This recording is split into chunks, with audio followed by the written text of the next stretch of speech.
Gimana coba? Mana tega? Makanya Jogja ini nggak pernah menang karena di sini pusat kebudayaan Indonesia. PSIM nggak pernah menang. Loh, itu soal filsafat, itu soal kearifan tuh, bil hikmah wal mau'izatil hasanah. Loh, dia tega. Di mana-mana kiper kemasukan bola itu sakitnya luar biasa dan bisa dendam sampai seanak cucunya. Jadi kita kalau mau masukin bola mikir kemaslahatan. Kita tidak boleh menyakiti siapapun. Maka begitu akan kita tendang, mangki mawon. Balik kita. Gitu. Begitu juga dalam konstelasi dunia, kita tidak nyak-nyakan, kita tidak menguasai, kita tidak mendominasi karena kita memiliki filsafat yang sangat tinggi, ngalah duit, dhuwur perkasa. SBY tak bangkit kira iso akhirnya tak lem-lem ini ya. Gitu ya. Oke.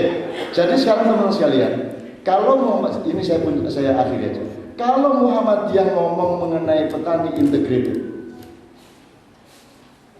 kamu punya kedaulatan apa terhadap dunia pertanian?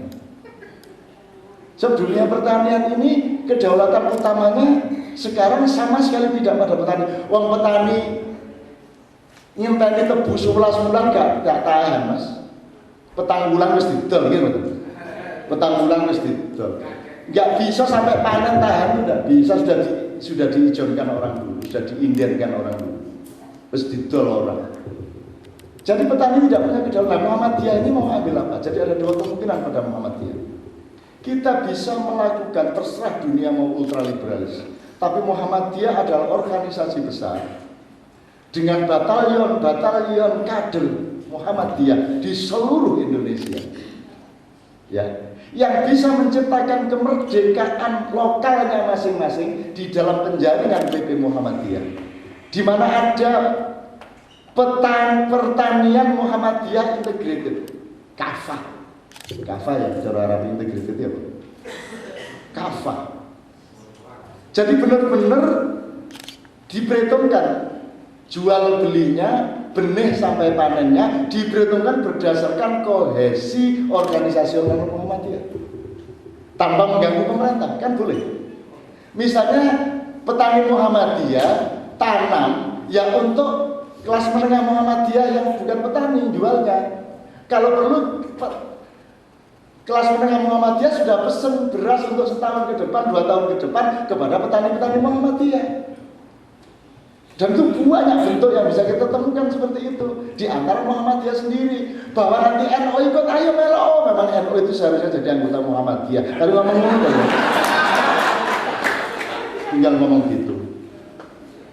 Kalau ulama yang baik pasti bersatu di dalam Nahdlatul Ulama, ikatan ulama. Ulama kalau sudah mengikat diri satu sama lain, pasti dia menjunjung Muhammad Rasulullah sehingga dia berwatak Muhammadiyah, kan gitu. Semua ulama yang sudah mencapai puncak dia pasti Muhammadiyah. Kan ini kan. Gitu loh teman sekalian. Itu bisa dilakukan kok tanpa peduli siapa presidennya, polisinya apa, bulog bagaimana, menteri pertanian, itu bisa dilakukan, sangat bisa. Tapi kalau ingin lebih top, sekarang ibarat orang mau masak nasi, siapa yang punya kedaulatan padi? Siapa yang pegang gilingan padi untuk jadi beras? Siapa yang punya kompor dan siapa yang punya ceret untuk dandan untuk merubah dari beras menjadi nasi? Terus nanti kalau sudah jadi nasi, siapa yang punya warung? Siapa yang punya bakul? Siapa yang punya daun untuk membungkus? Siapa yang punya takir? Siapa yang punya kotak nasi dan seterusnya? Itu kedaulatannya bisa diambil oleh Muhammadiyah untuk kemaslahatan rahmatan lil alamin.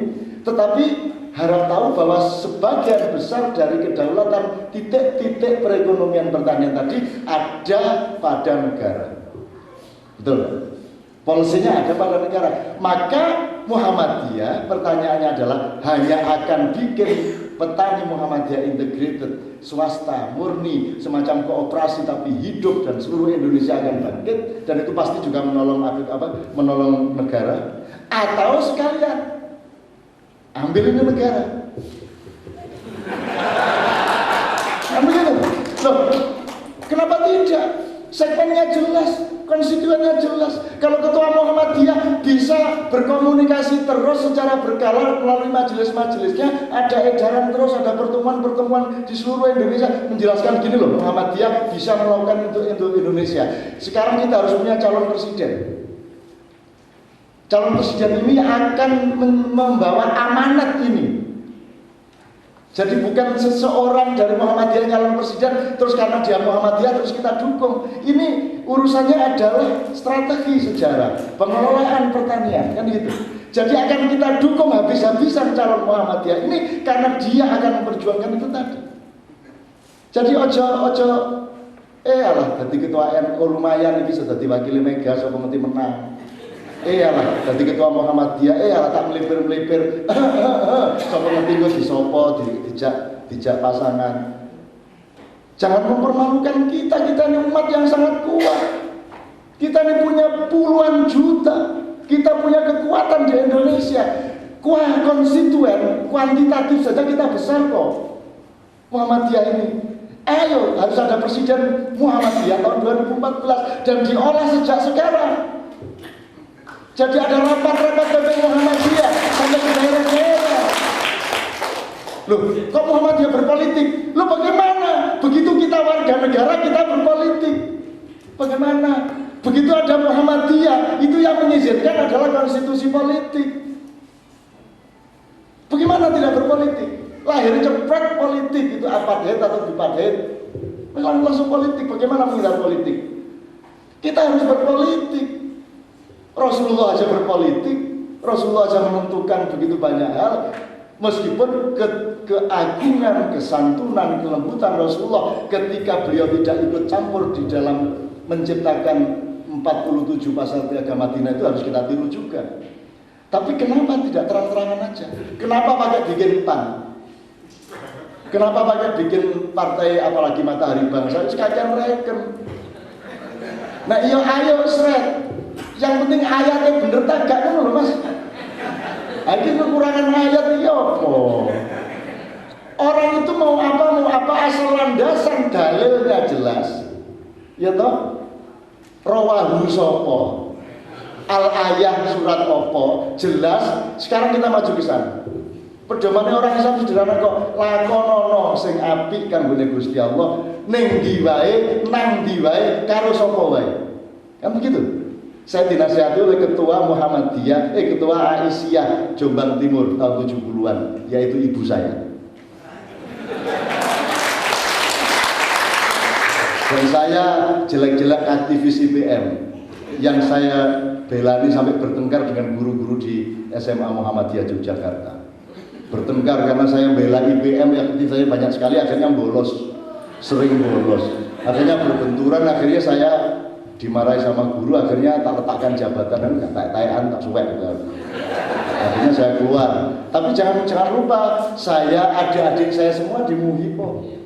Yang bikin majalah Kuntum memang siapa? Yang bikin banyak rintisan-rintisan memang siapa? Saya insya Allah bergaul sangat dekat dengan seluruh segmen Muhammadiyah di Jogja, dari yang tradisional di Kota Gede, di Karangkajen, ya kuwi kancaku kabeh. Aku nak akurat ya, aku Muhammadiyah tak lapor ke Gusti Allah tenan.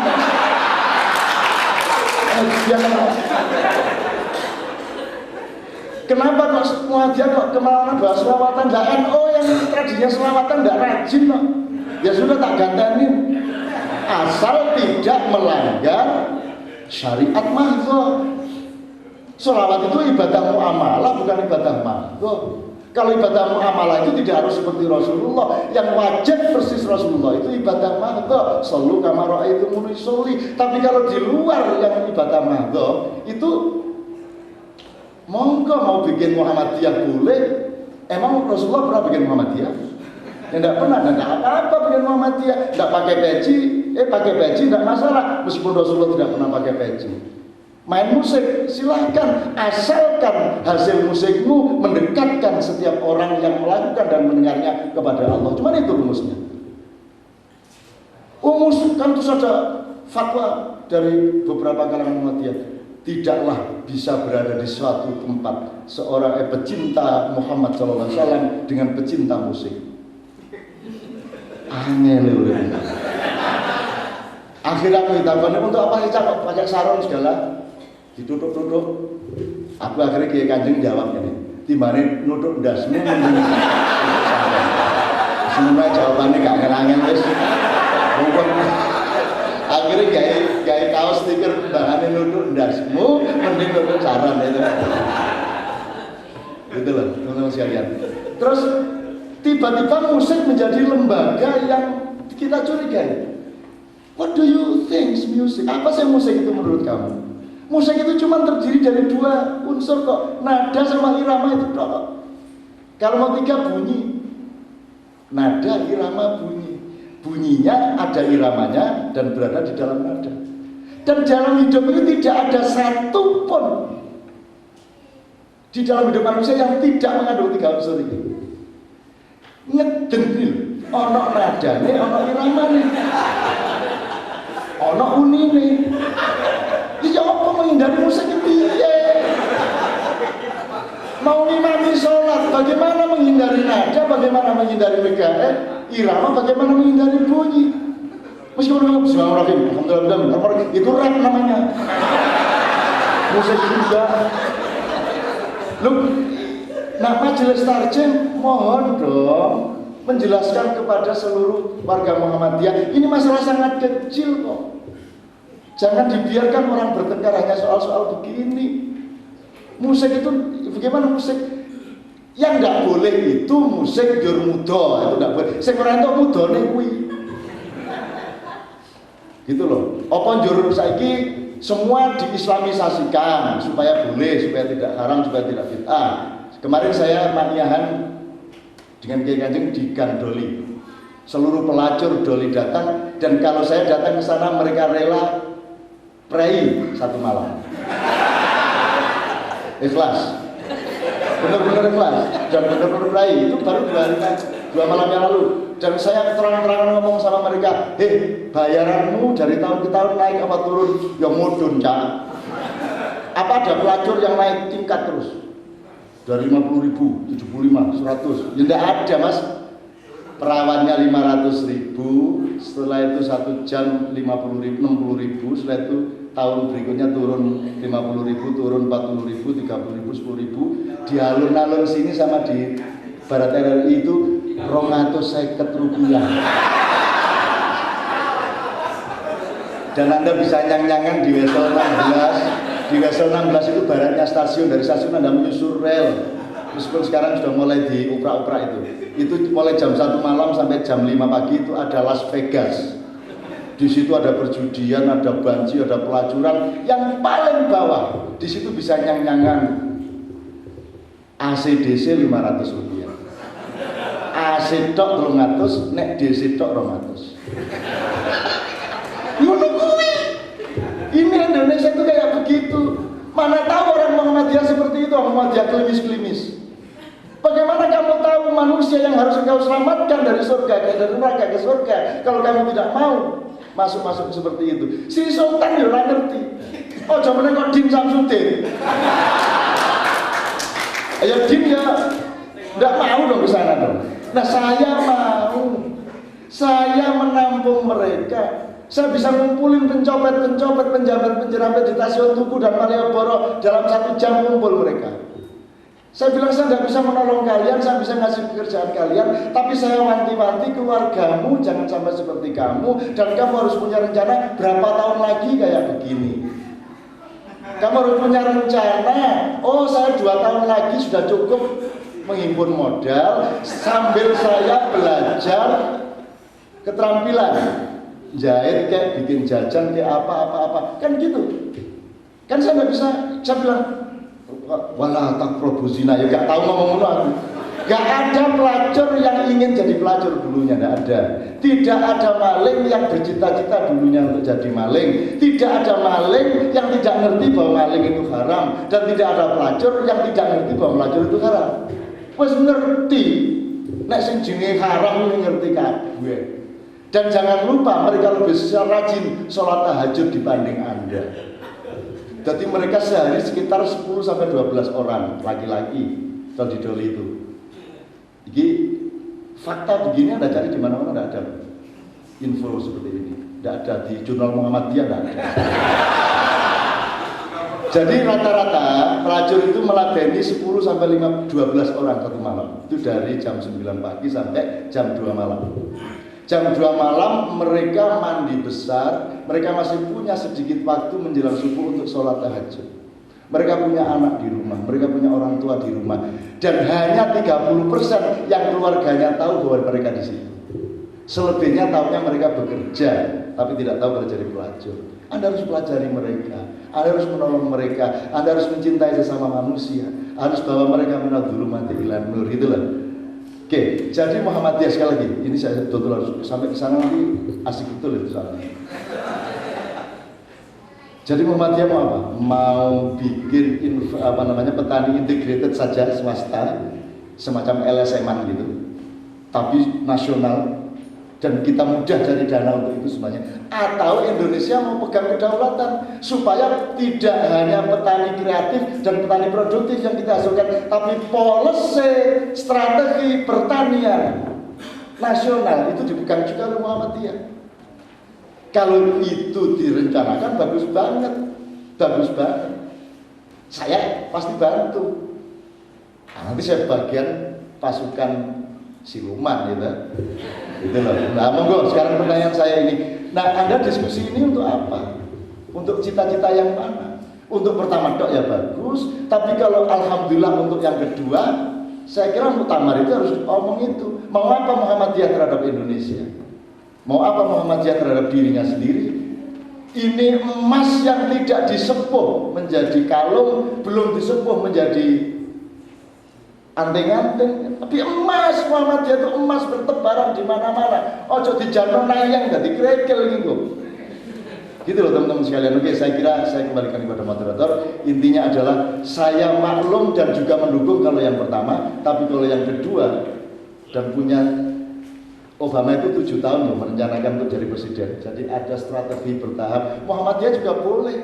Sudah sekarang kumpul partai bangsa, partai PAN segala macam kumpul lagi, yuk ini politik Muhammadiyah seperti ini. Dan tidak ada dikotomi politik dan tidak politik. Hidup adalah politik. Itulah dan seterusnya. Nah, itu monggo ditemukan di majelis tarjih dulu, kemudian majelis tanwir dan seterusnya sampai majelis politik ada nggak? Lembaga hikmah. Oke, apapun wong Islam itu mudah kok. Quran itu Anda ambil halaman berapapun relevan kok. Begitu juga kita menjalankan Muhammadiyah. Mau pakai majelis apapun yang penting produknya betul-betul memasadepankan, mensolehkan Republik Indonesia. Insya Allah Muhammadiyah punya potensi besar untuk itu. Dan jangan kalah sama NU. Jangan kalah sama NU. Ayo. Tapi di depan NU saya bilang jangan kalah sama Muhammadiyah. Ayo pun tuh ya. Loh, namanya memacu tuh ya. Namanya mengaju, saya kira kan saya harus melakukan itu. Saya gedein hatinya orang, saya menunjukkan kehebatan orang supaya dia benar-benar bangkit. Anda ini Garuda bukan empret. Anda ini orang hebat, jangan bangkitnya kluget kayak ular. Bangkit, benar-benar bangkit dan know who you are, supaya bangkitmu itu bangkit yang sebesar diri kamu itu. Wah, kira-kira iki jane pidato kok muktamar ngene iki manjan. Oke, saya serahkan kembali kepada moderator. Mohon maaf, saya kalau ada kasar-kasar salah, tapi intinya I love you full kata Mbak. Assalamualaikum warahmatullahi wabarakatuh. Ya, demikian tadi orasi panjang dan lebar yang disampaikan oleh Cak Nun ini mungkin belum masuk dalam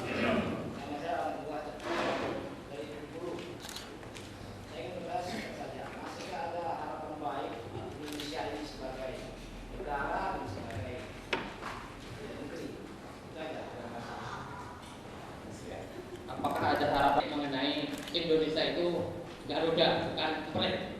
Cuman saya tanyakan tafsirnya. Karena Garuda itu justru makannya emprit. Jadi saya kira Pak Ibnu Najib itu ahli tafsir. Jadi saya minta tafsirkan bagaimana. Sekian, wassalamualaikum warahmatullahi wabarakatuh. Saya akan tanyakan bagaimana kira-kira secara spesifik kita mau mengubah budaya yang sudah terlanjur kayak gini. Itu saja, terima kasih. Terima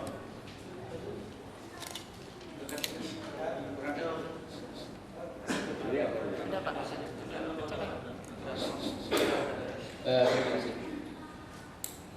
Dari tadi kami sangat tertarik sekali, tapi saya sudah mengenal secara membaca tulisan-tulisan Pak M. Ain Najib melalui majalah Suara Muhammadiyah yang sudah dulu sudah lama. Jadi sampai hari ini kami sangat tertarik, terutama konsep-konsep yang keluar sebentar ini. Ini bagi kita Muhammadiyah terasa sangat perlu untuk disarikan, dan sari itu, inti itu, agar segera kita bunyikan dalam muktamar ini. Terutama kita jangan lama-lama seperti apa yang telah disampaikan oleh Pak Ainun ini. Jangan lama-lama kita berita seperti ini. Kita harus merubah segera. Bagaimana konsep kita yang sebenarnya? Contoh saja Pak Ainun, untuk meluruskan sholat saja sampai hari ini belum ada contoh daripada kita yang bisa disosialisasikan kepada mulai dari SD, TK sampai ke perguruan tinggi. Masih belum ada dari kita. Kita hanya memakai pada yang lama-lama saja. Kapan lagi kita memperlihatkan diri kita? Jadi konsep-konsep Pak Ainun ini kita baca dari awal sampai akhir tadi, ini sangat-sangat penting bagi kita. Jangan kita abaikan. Jangan kita abaikan. Jadi kita harapkan pada saudara kita yang ikut dalam mengkaji dan membahas nanti, mari terutama ya sebagaimana tadi dalam jangka 2 periode ini kita biar dulu, nanti periode ketiga kita udah punya presiden. Terima kasih. Assalamualaikum warahmatullahi wabarakatuh. Lebih bagus ya. Jadi pertama Pak Yanto dari Pemalang, mudah-mudahan menjadi dasar. Jadi sebenarnya rekomendasi saya kepada PP Muhammadiyah adalah entah di unit sebelah mana itu ada yang ditugasi atau dipekerjakan secara profesional untuk melakukan penelitian mengenai bangsa Indonesia. Misalnya Anda setiap tahun ngomong kebangkitan, sebentar, yang ngomong kebangkitan ini siapa? Ayam apa burung apa macan? Kan bangkitnya ayam sama bangkitnya macan itu beda.